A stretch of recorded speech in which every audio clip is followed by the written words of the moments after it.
is Luke Edson of Silverstrand Dojo International. Today we'll be examining 3 techniques: Irimi-nage, Kaiten-nage, and Shiho-nage, with special emphasis being on keeping closeness between Torei and Uke.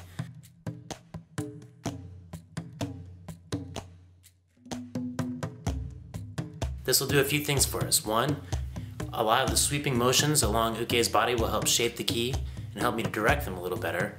Also, the closeness, the more body contact, will let me know exactly where Uke is at, and I won't have to look at Uke to know exactly what's going on.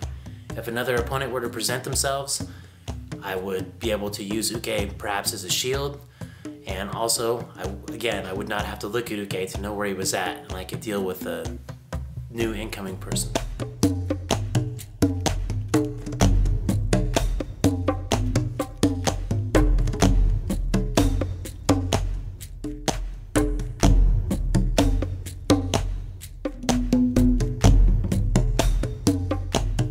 Uke will grab me in Gaku Gatate Tore.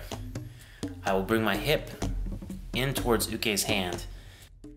With my right hand, I will reach upward with my fingertips and then push across Uke's wrist with my hip. This will bring my hand out and around. I will take my left hand and place it on Uke's lower back and sweep it up his back, brushing the entire way until I come around to rest behind his head. After my hand has come up to rest behind Uke's head, I will initiate a 10-can movement. Once Uke starts to catch up, I will simultaneously sweep my left hand from his shoulder down across his lower back,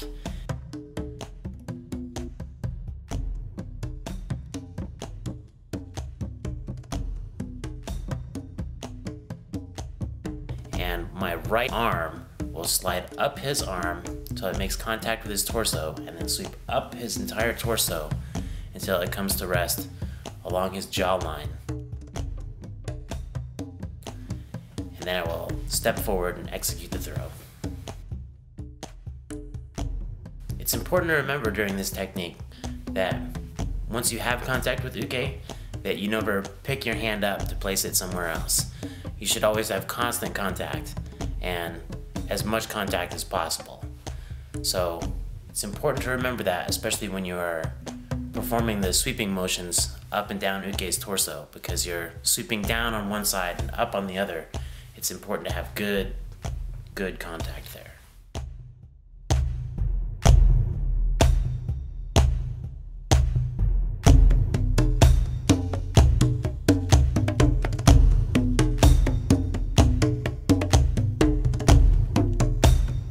In the second technique, Uke will grab me Gatate Tore. I will bring my right hand over my left hand, and I will make a circle towards the outside with my left hand, spiraling around Uke's arm.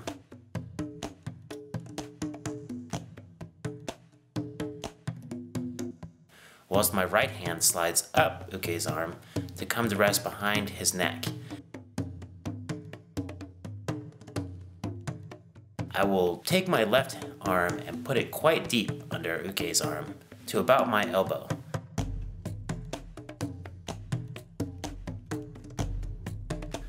I'll make a slight 10-can motion back as I lift Uke's arm and bring his head forward and down, passing it through and under.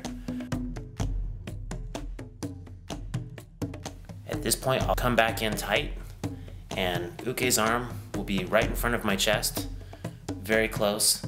In this way I can use him for a shield, because his balance is completely compromised, but I'm basically holding him up. I can also lower Uke to the ground in a very slow, very controlled manner with this throw.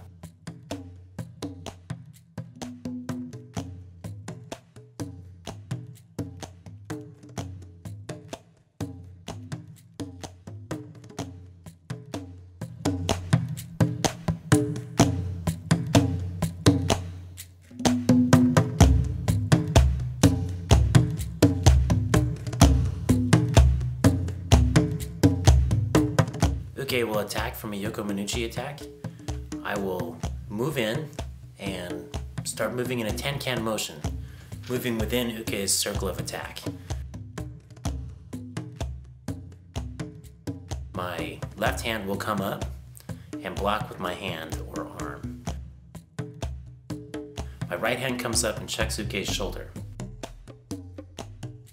As we start moving, my left hand will sweep around and move Uke's attacking arm into my other hand. At this point, I will step very deep across the front of Uke and initiate a lot of contact, brushing along Uke's upper arm with my shoulder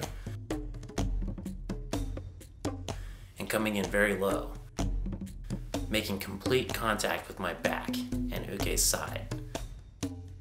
At this point, I will finish the pivot all the way through, and as I stand up, I'll make sure that I have a lot of contact from my hip to my shoulder, sliding up Uke's entire torso, where my shoulder will push up on the back of Uke's arm, helping to throw them.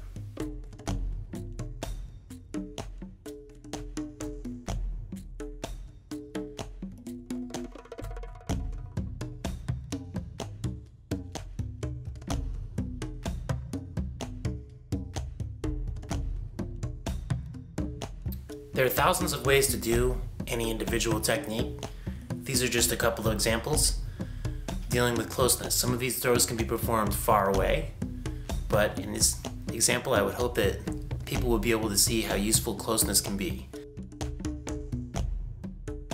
Thank you to everyone at Silverstrand Dojo International that's helped make this video possible.